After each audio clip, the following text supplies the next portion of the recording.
So is this on? Yes, it's all gone.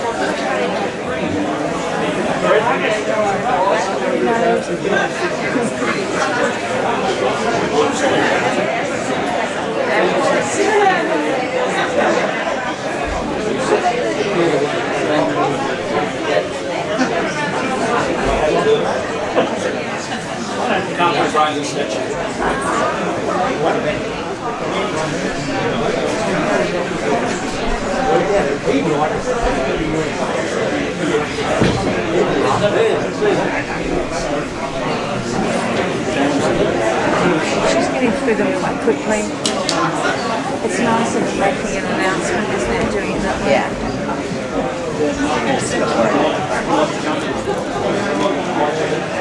Look, just pull it down.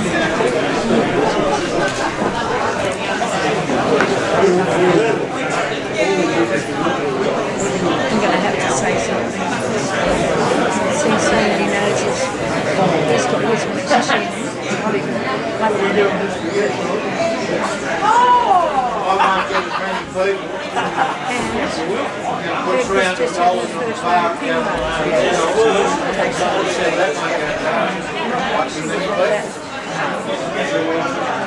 So is there other one going? So all I have to do is move it now. I think I'm going to have to say something because they're all pulling me down. And they're going, you know, people go, I'm wearing my mask. No, you've got it on your chin. It's not doing anything. I mean, I know it seems silly we're getting to the end of it, but there's still the law, isn't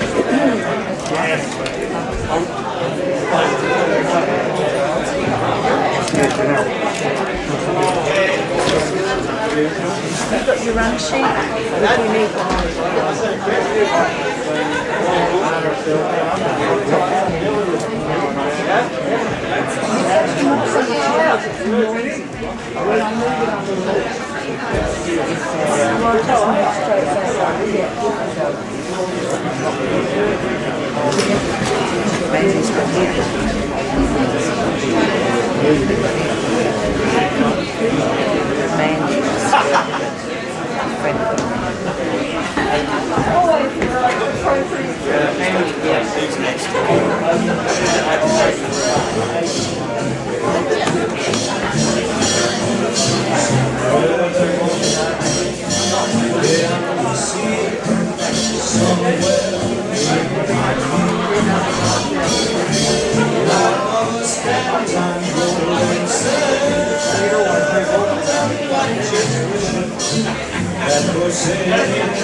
Happy will be beyond the sea.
Welcome everyone.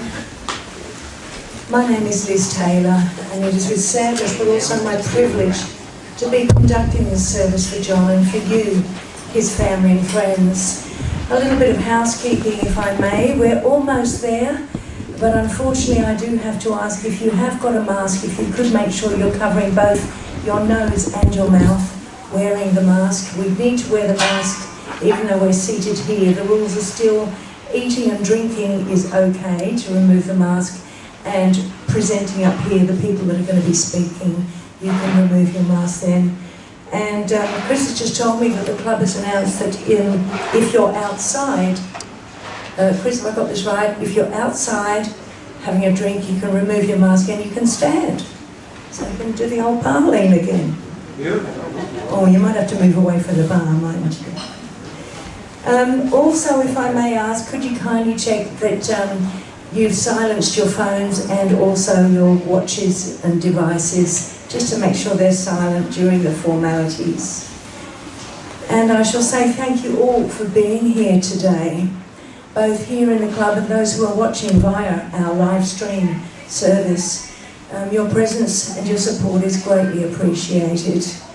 And we gather today with thoughts of John foremost in our minds. I'm very aware that this has come as a shock. At 75 years of age, John left us far too soon. He loved and lived life to the full, and I'm told he did so on his terms. That got a rumble, didn't it, Kate?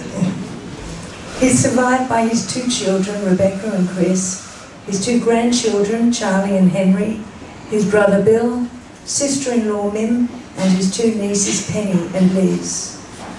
John's passing has brought us together today, uniting us in a way that perhaps no other human experience does. And it reminds us of just how fragile our relationships can be, and of how unique those people are who cross our pathways in life. And perhaps we can take some comfort knowing there's probably quite the reunion going on with Pam, John's beloved wife, whom he deeply missed, and it's true to say he wasn't the same after she passed some 26 years ago. He was a unique man, I understand, I don't need to tell you that, and a real character who lived through many adventures, experiences, ups and downs throughout his 75 years. So in keeping with that, John would want this to be short and meaningful. He doesn't like things to drag on. So with that, I will add, again, you're invited to share memories over a drink and a bite to eat after the formalities. So now, without further ado, I will firstly hand over to John's brother Bill to say a few words. Thank you, Bill. And everyone who is going to speak, if you can, make sure you hold the microphone close to your lips. The stairs are here, and again, you can remove your mask while you're speaking.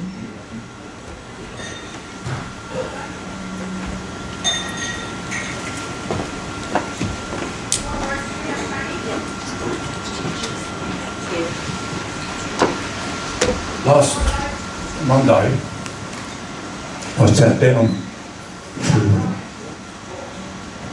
write a eulogy, and I realised that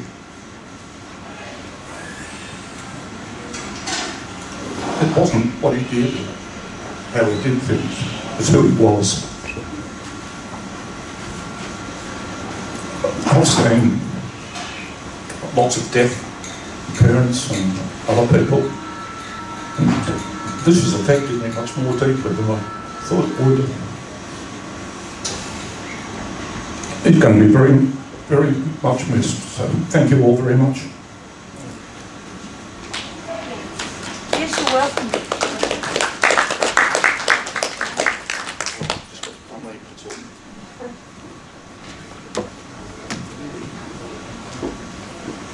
I'm going to hand over to Beck and Chris. They're going to say a few words. I think Beck first.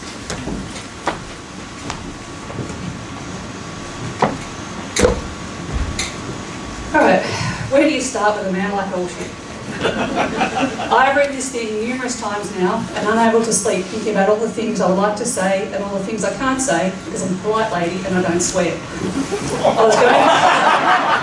I was going to talk about how great a dad he was growing up, and he was a great dad. He was awesome. He was, sorry, it doesn't hold the pen paper. He was tough, real tough, but he was fair. That's right. And he was a lot of fun. Stuffer and I were always welcome on whatever adventure, task or helping errand he was on. Always, no matter the day or the hour of night.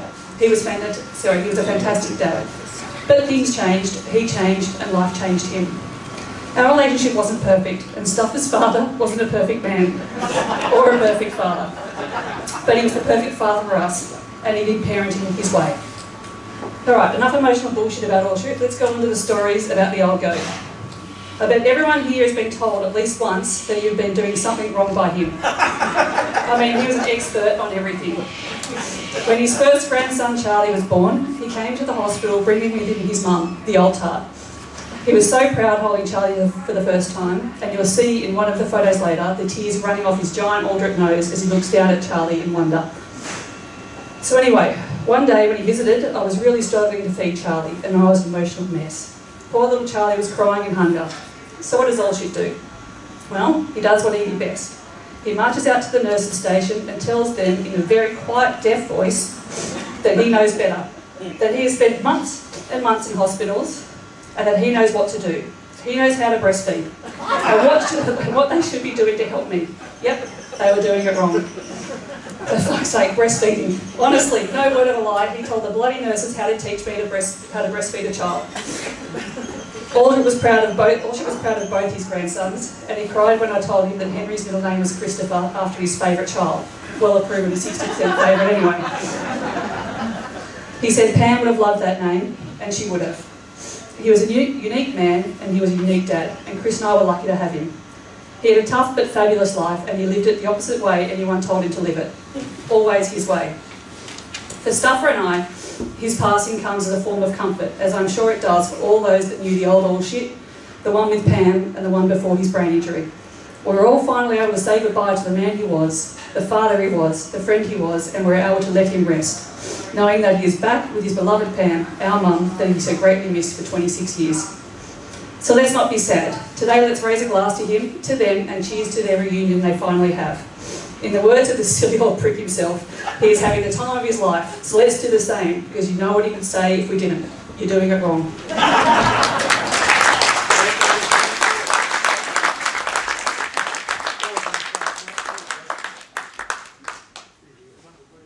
You've got to follow that, Chris. Very poorly.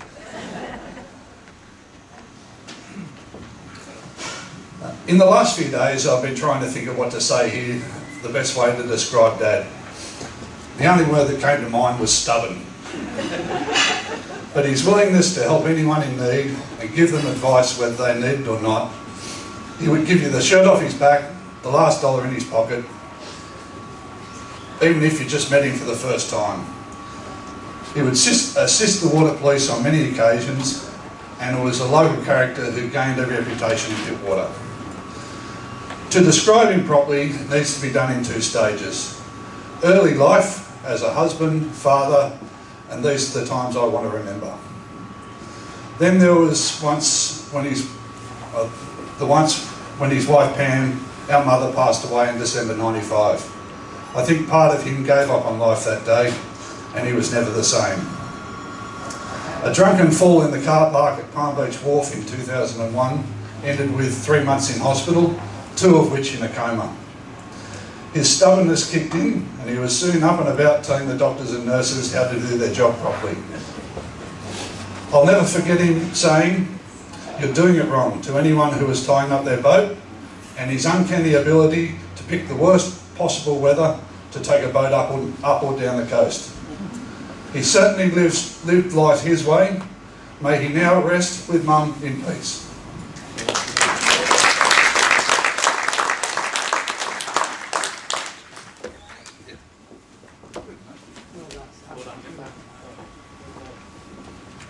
like Brent coming up.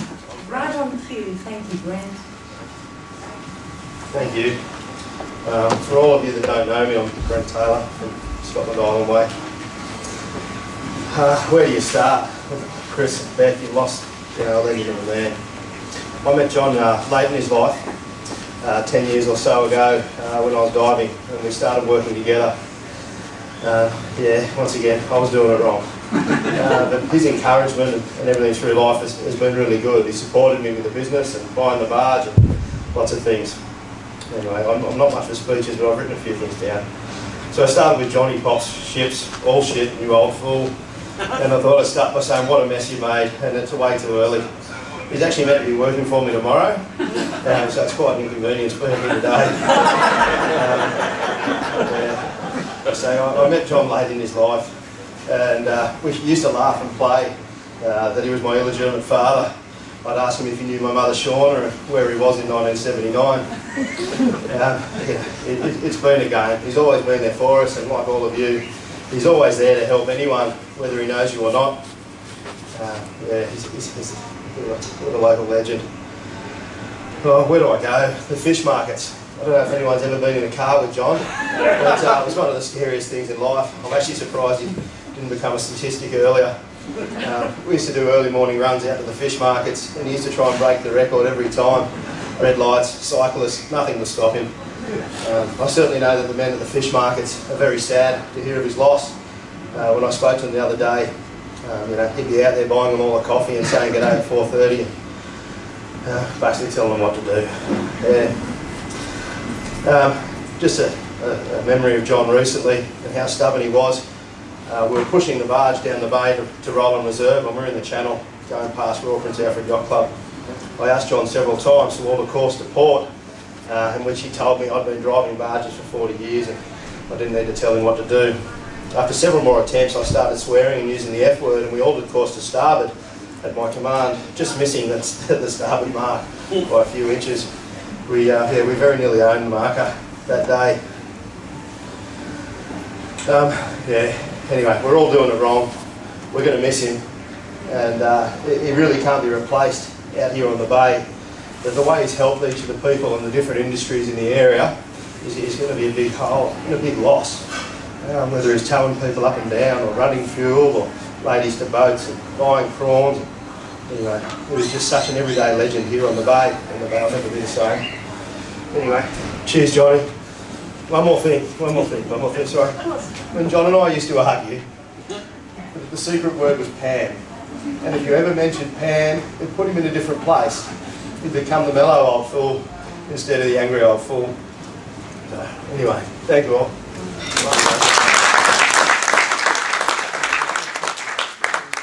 Thank you, Brent.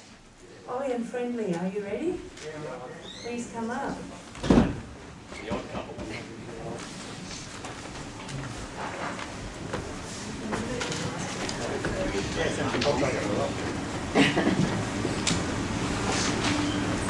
You want me to start, Brian?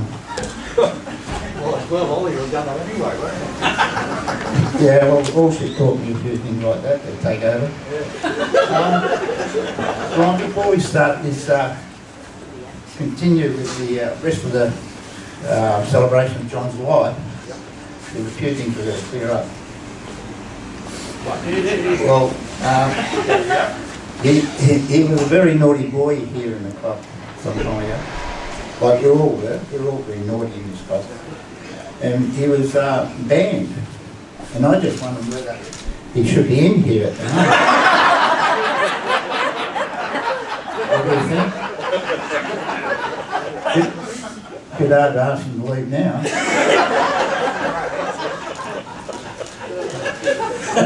Mate, I don't know how we're going to handle this. You're on the directive of this club, aren't you? I think so. I think we might have to, either you or John Sinclair's going to have to make a decision, or we can get these people here to vote on it if they want it. Put your hand up, you want us to stay and bullshit to stay in the club? All those in favour? Okay, always has it. Okay, Holt, on you go. Okay, I've known John for about 45 years. In those 45 years, I've been doing it wrong for 45 friggin' years. because he told me so all the time.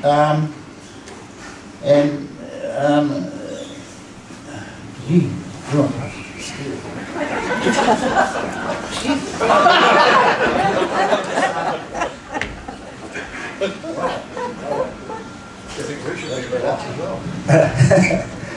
So I've known him for 45 years, and according to John, I've been doing it wrong for 45 years.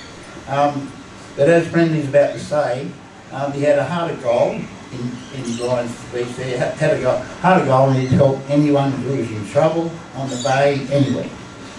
Called him up, and he was there. So I have great memories of John and Pam, and over the years we had a lot of fun together.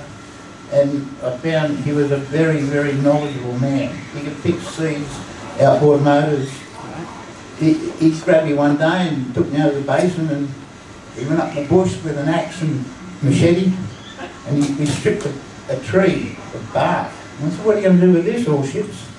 And he goes, oh, I'm going to boil it up and put the fish net in it and all the ropes so they don't rot. I mean, who would think of that? You know, you get this gum out of a tree and you boil it up and you melt it down. Gee. And, well, I don't know. It didn't rot, so I suppose it was, yeah. Do you want to take over for a while, Brian, or what? Okay, if you want it. Oh, well, I can keep going. That's all right. It was like a spare motor. If you went to sea, even though he'd go south when the wind was blowing south, so he didn't have, he wanted to kind of really rough it. But if you go to sea, it was like taking a spare outboard motor with him, because he could fix anything, electrically, mechanically. He tied up with a bit of string or wire, gaffer tape, and he kept the thing going. So off we go again, you know. It was just fantastic. You remind me of that verse of John Williamson's True Blue, where you type, there's a verse in there that says, tied up with wire to get you back on the road. You know, he's just one of those guys. But the problem is he'd leave it the way it was, and he wouldn't revert back to a bowl until it shit itself again, and then he'd tie it up again. You know, he'd keep running for ages. So, that's about. I've got a little bit to say later when Brian has a chat. So I'll hand over to you, Brian. Thanks, mate. What I did, I sat out at Russell's boat shed the other day, and I did a lot of writing and trying to think and trying to get everything into perspective as to what our brother Alldritt was like. Is quite hard, because if you don't know him, you wouldn't believe half the story. So what I did, I sat down, I thought, when did I first meet him and stuff like that. So I've written a bit of here, and I'll just go on with that if you okay. So I first met John Alldritt in the 70s whilst working with the Majesty's Water Police at Dragon Bay. In those days, Pittwater was a peaceful place to enjoy boating. Quite often we would one out on the launch, and were told by our boss Buster Brown not to sit on our bums, but to go forth and make acquaintances with people who used this wonderful waterway. And by this he meant boat sheds, volunteer marine rescue boats, ferry owners and skippers, the basin ranger. But this did not include the Royal Motor Yacht Club, the Royal Prince Alfred Yacht Club, or the Pittwater Aquatic Club, who were purveyors of alcohol. This soon went by the wayside, and it was a very nice little break from our strenuous duties. When conditions became bleak and storms would appear on the horizon, it became a full-time job to attend and complete the cries for help, as the Broken Bay area is 4.5 times the size of Sydney Harbour. This is when we found out who our friends and professional assistants in the Marine Service of Marine Rescue were. Welcome to the three musketeers of Pittwater: John Alldritt, Carl Gonzales, R.I.P., and soon John Oliver, R.I.P. These three legends were like our right arm and jumped into action whenever we needed a hand. Don Mackay owned the Palm Beach ferries, but then he sold it to Peter Barrels, and this became another string in our bow, so to speak. We also had Mariner Base with Barry Kurgan, Pentecostat with Derek Bernard, the BCP at Newport, and the Coast Guard at Cottage Point. Ricky Gill and his men down there from the MSB, Lindsay Wellings and his crew from Palm Beach Marine. This just gives you an idea as to how much we valued these wonderful people, and that man especially. Personal description. This is the hardest part. So, rough as guts, big heart, very knowledgeable with everything that affects people and their welfare, and a complete know-all. Did you know that John was part of the team that installed X-ray machines at the Royal North Shore Hospital? This is part of his skills the man obtained through his life. Now you can imagine putting an X-ray machine in a hospital and getting told by this bloke with no shoes as to you doing it wrong, you know? Anyway, why did he do it? We don't know. Why he turned from electrical engineer to professional fisherman has got a lot of people stumped. But he did, and he made a living out of it. Home sweet home was Coasters Retreat, and the love of his life was his wife Pammy, who presented him with Christopher and Rebecca, his wonderful children, who are here today mourning the loss of their father. So, this is part of the background, not all of it, because we do not have enough time here today. Plus, I think I've got to work at Russell's next Friday, so we'll be still here. So, present his achievements and misadventures. Now, the man himself, love him or dislike him, as we all do, he was the barefoot legend of Pittwater, who would give the shirt off his back, his right arm, or his last dollar to anyone. I was going to say last beer, but there are some things he would not part with. Not like Teddy Allen, no, he's a Jew. Actually, we could do Ted's funeral here, put him in with all shit. He would go out in any conditions to help his fellow man and wouldn't take any remuneration for it. He would often say, buy me a beer sometime. We as water police officers thought the world of John and knew whenever he turned up with his mates to assist in the rescue of a boat or a person would be his way because he knew best. Now John, I'll hand it over to you because I've just got a few things here that, different things that happened, like that cruiser on fire in Coasters Retreat, right in the middle of summer when it was all on fire. The generator caught fire externally and the fire was approaching the gas tank on the back, and I was in a runabout. The water police one was a little piece of shit, and we didn't have pumps or anything on board. Carl and him turned up. I threw an anchor over the bow of the boat because it was burning through the mooring line, and towed it out of there. At the time, the camping area was full. There were people everywhere swimming, boats around. If it had drifted onto the shore, it would have burned a few other boats. But they towed it round to Currawong, and I've got a photograph in there if you want to look at it later where the helicopter and the Valiant turned up to there. Then there was the yacht on fire at Bennett's Wharf. Now, this is a little classic of bullshit, you know. Bennett's Wharf, right near his house, you get called, there's a fire there, we're in the Falcon. And of course we had a couple of guests on board, but not for their oil, but they brought a box of beer. And but we couldn't quite get close enough to this yacht on the mooring. Next minute all shit turns up and says, I'll fix it for you. And he pulled out this thumping great axe and he said, I'm going to punch a hole. When it lifts up and down in the wash, I'm going to punch a hole through the bottom, it'll sink down to the gunnels and put the fire out. His first hit was about this far from the top of the vessel. So the bloke, if he got it back, was going to have a huge hole out to repair before he did the one below the water. Anyway, that was all shit. Yeah, that was all shit. He hit his second one and down she went, you know. He rescued many vessels in the 1974 Sigma storm, which just absolutely bashed Pittwater.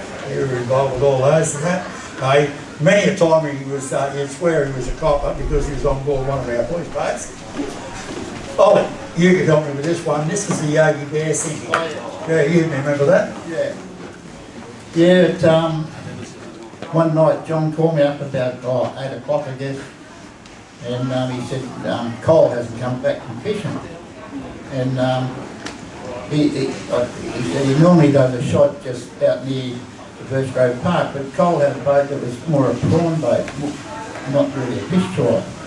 And it was a bit of a blow on, it was a southeaster blow on. So Allship said, well, look, we've got to go and look for them. So he said, throw your tin boat in. I had a 15 footer or something, centre conflict thing with a 70 on it. And he said, well, go and look for it. Let's look for them. And I said, yeah, okay. So we go out there and we head out to where the Birch Grove Park was, which was, I reckon, 50 metres, 60 metres. And then and we stopped every every half mile with a spotlight and yelled out, "Cole, Bob, where are you?" And didn't see anything, and it was getting more horrendous. The sea was getting up. We got right out to about 60 metres, and we said, well, maybe they did a shot somewhere else, or what's going on. So anyway, we turned around. We'd spent about 2 or 3 hours out there, so we turned around. It was building up pretty heavily. And we come back in, we're in the bombing scene, we went down, the spray went out, and we smelt diesel. So we said, this is it, and I turned the sounder on, and I picked it up in the sounder, and there's diesel slick on the water. So we got a couple of marks on it, and the water police were up at up near Maitland Bay looking. So we called them up. There's no mobile phone and that. So we called them up, and they came up and got radar marks on it, and that's where the boat was. And the divers dived on it the next day, and without John actually coming and saying, you know, we got to look for these guys, you know, we wouldn't have went out there. It was just so horrendous. Anyway, and then after that, the whole Pickwater, even Ted got involved in it, and Ollie Knight and Arrow Diving and Pete Girl, everyone got into getting this boat up from about 120 feet of water and getting it back into fixed up the cell. And Johnny Alldritt was he was the man behind the whole thing. The next, looking for it with me and getting it back to the surface, you know. So he was around for everything. Yeah. Yeah, I actually got one of the bodies over at Tallow Goods and that, about a week later. But it was a real shame, that, wasn't it? That's something that shouldn't have happened. They would have been a bit wiser. But anyway, another one, John. The bushfires of '94. Remember when they came right through here, through the basin, and we were evacuating people out of the basin. I'm not sure. Was Robbie Bullen back there? Yep. Was he there then? No. He was he? Yeah. Well, he was organising all that, and I just jumped on the Caroline with Jimmy Goddard, another late gone, and did that. So, but you actually, if I remember rightly, when we were in the basin and it was coming over the top of coasters there was you and John and Carl and Putrid were lighting fires. I thought that was pretty stupid, but then you explained to me later on why you did. Explain to the people, please. Yeah, well, what it was, Carl Gonzo and myself went over and we joined ships, and it was pretty horrendous. The fire was coming down pretty quick, going to wipe all the houses out. So John said, it was his call, it was a big call. He said, we're going to backburn.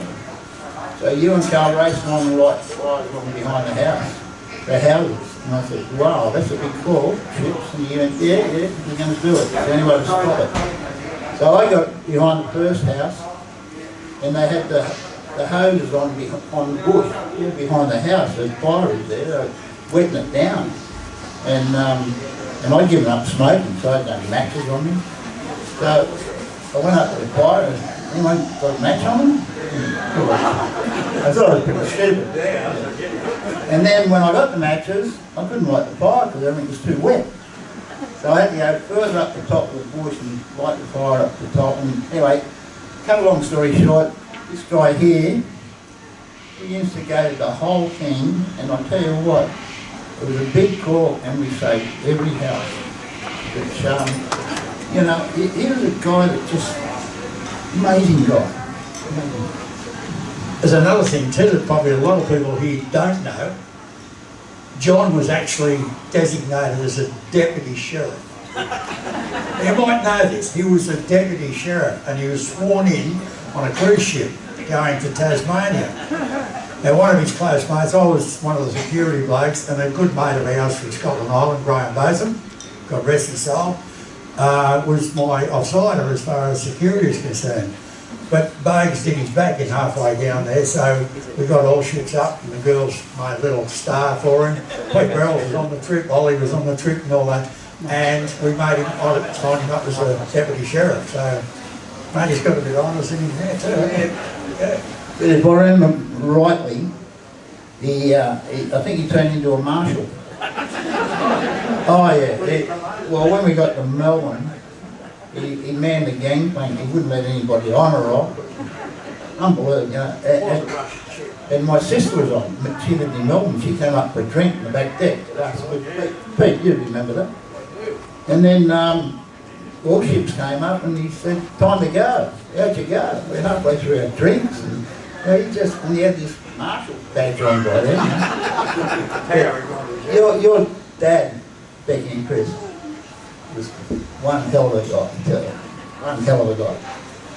Also, if you needed any learning powers or whatever, the 4 o'clock log was another place, Ollie. Oh yeah, yeah.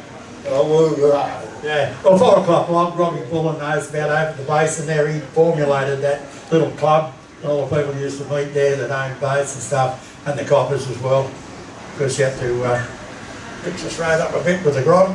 He's also a life member of the Sandcrab Disco that Jimmy Goddard ran that Creel Bay there. Remember all that? And he's also the supplier of prawns for the Water Police Portuguese Christmas parties. And the fish and all the other stuff. So he was quite a talented bloke when you think about it. What a waste. Hey, what a waste. In a box going somewhere, you know. We'll book one for you, Ted, don't worry. But I think, have you got anything more to say, John? Just about that. Nice knowing you too. We're doing 2 for 1 today. Yeah, well, what are we going to do when Ted's off? Going to go? Yeah, there won't be much money on the bar.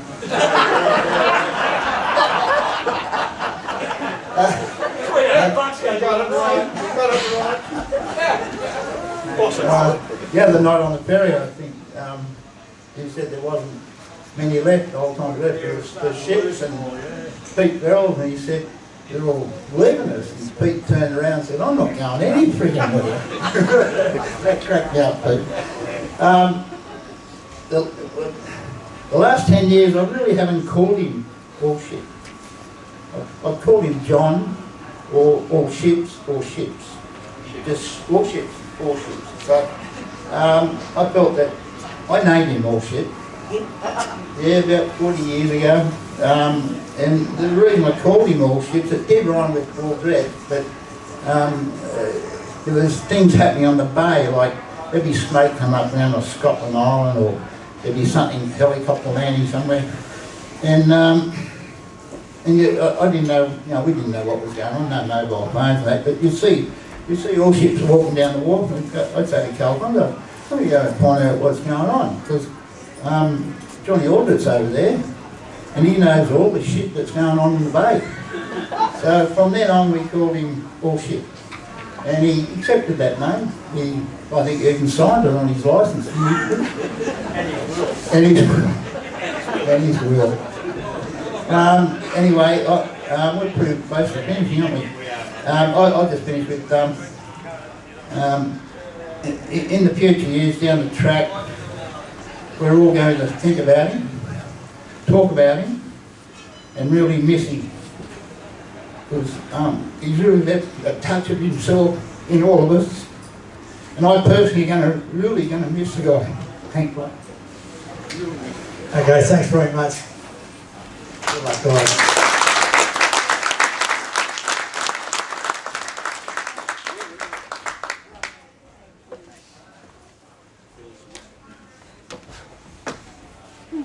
I reckon you've got another career as a double act. I really do. Fantastic. Give him another round of applause. And please keep that going for Chris Beckingfield. Well, some wonderful stories, memories and feelings. And now we're going to draw our attention to the screen. I'm going to move this across so it's not in your way. We're about to see some, as mentioned, memorable images from John's life. So as the pictures roll, I hope that they provoke and remind you of your own personal moments and time spent with him.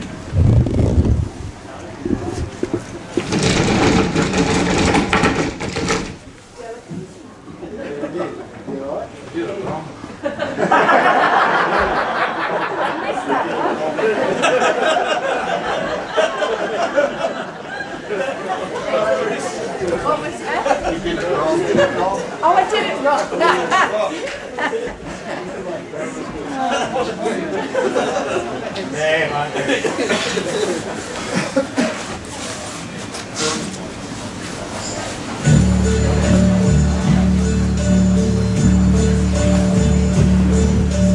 And now the end is near, and so I face the final curtain. My friend, I'll say it clear, I'll state my case, of which I'm certain.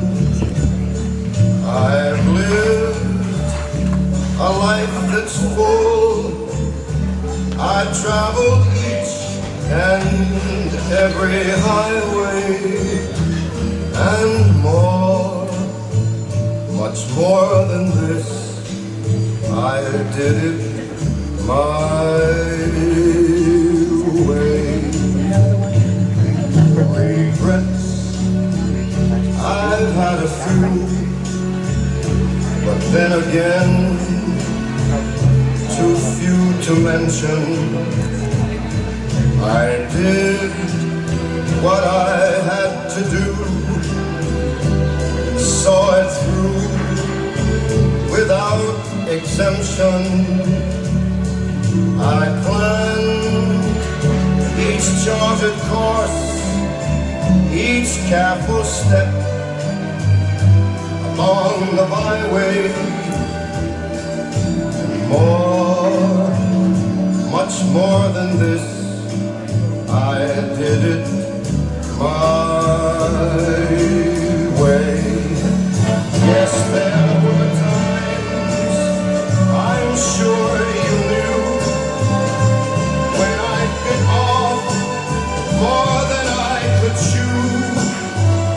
But through it all, when there was doubt, I ate it up and spit it out. I faced it all, and I stood tall, and did it my way.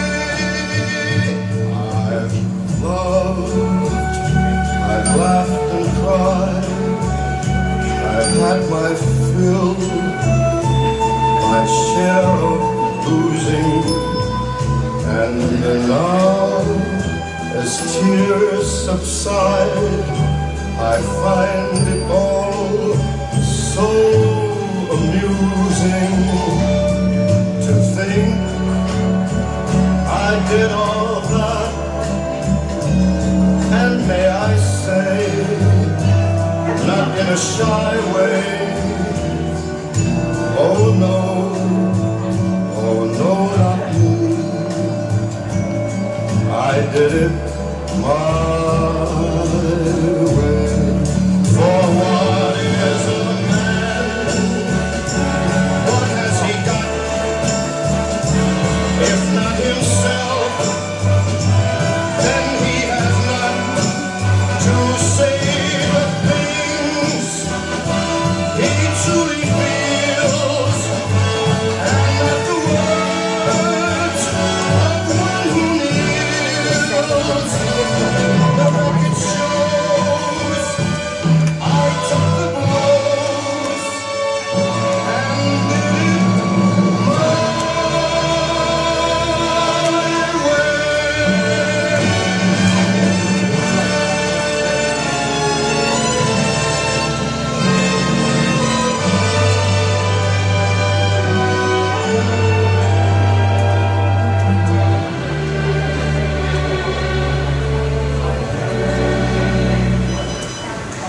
yes, it was my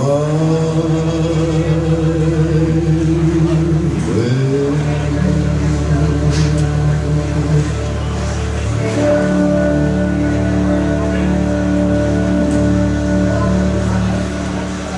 I think John deserves a round of applause.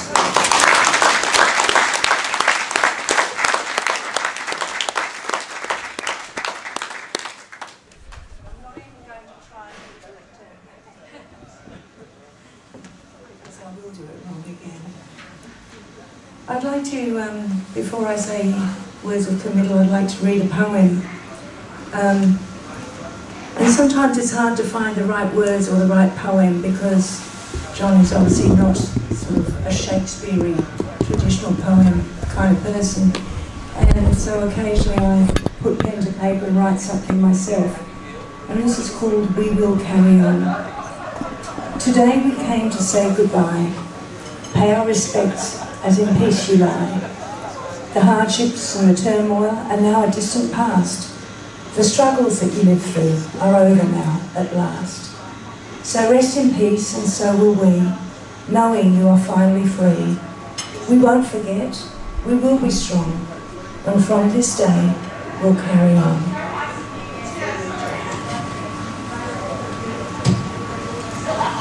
It's time now to say some words of committal, usually done in a more traditional chapel kind of setting. But we are here, and John is here, and it's where we acknowledge John leaving us physically, and for him to go on to his next stage, you know, hereafter. And so if we would bow our heads as I just say these few words. With tenderness and respect, we commit John's body, which will soon be taken on its final journey. But his spirit and his memory live on in our hearts and minds. Having laughed and cried and joined in both ordinary and special, even extraordinary occasions, John is and continues to be part of our lives forever. We're grateful for the life that he lived. We're glad we saw his face, felt his touch, heard his laughter. We're comforted knowing he is at peace and reunited with family and loved ones who've gone before him, most especially his dear Pam. We will forever cherish the memory of John, his resilience, his wisdom, his friendship, and most of all, his love. Thank you. Well, you've travelled here today to pay your respects, celebrate John's life, and of course, lend support to each other. And may I encourage you to continue that support. Keep in touch. A text, a phone call, an email, a fax, if they're still going. But hold on to the many memories that you've shared together. Talk about him, talk to him, and I do mean out loud. It does help, and that way he'll always be with you. And I know there are many sayings and idiosyncrasies and Johnisms that will stay with you, and that will keep his memory alive too. In a few moments, our friends from Peninsula Funerals are going to be inviting the pallbearers to come forward, and then we will follow John and his family to the car, and we'll send him on his way. I ask that you please remain seated until we are ready to make our way outside, and we'll follow on. So we'll let the family follow first, and then we'll follow on. As mentioned, you're all invited to come back into the club and, of course, raise a glass in his honour. And in saying that, may John rest in peace.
Last drink, John. Okay.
Oh,